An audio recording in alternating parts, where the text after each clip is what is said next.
I have a bit of an axe to grind about something that bugged me when I was a young artist. You may be having a similar experience in your life. I sarcastically call it the backup plan syndrome.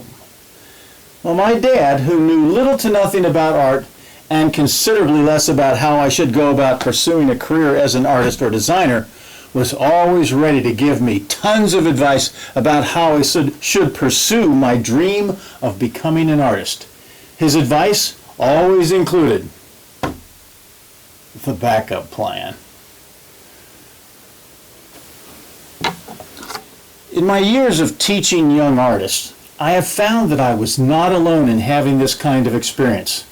A great number of the parents of my former students, and even many guidance counselors, also had their kids consider the dreaded backup plan. Let me point out, though, that my dad, just like your parents and the parents of my former students, dearly love their children.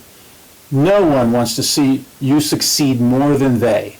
The last thing in the world they want to see is for you to experience failure. So what is the dreaded backup plan, and what motivates its initiation? The backup plan scenario goes something like this. You are a young artist in the 8th or 9th grade, or maybe even 10th, 11th, or 12th.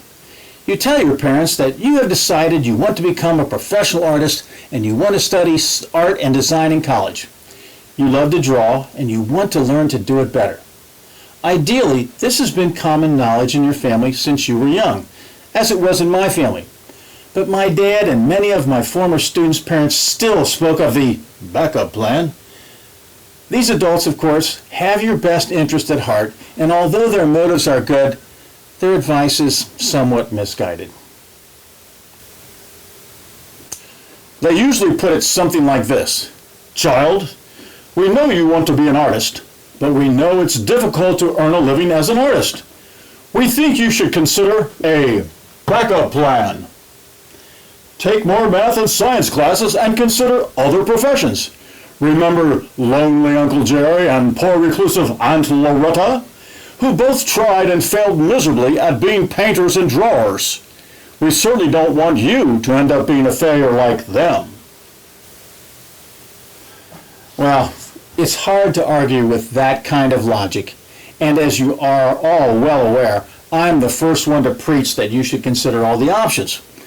But that kind of logic is based on a lot of ignorance about art professions, job availability, and a loser's philosophy of hope for the best, prepare for the worst.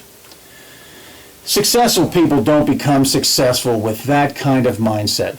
Successful people prepare for success, not failure. When you prepare for the best, you usually get it. When you prepare for the worst, it usually finds you. I used to ask my students if they would be asked to have a backup plan if they had told their parents they wanted to be an engineer or get into a good pre-med program in college. What do you think?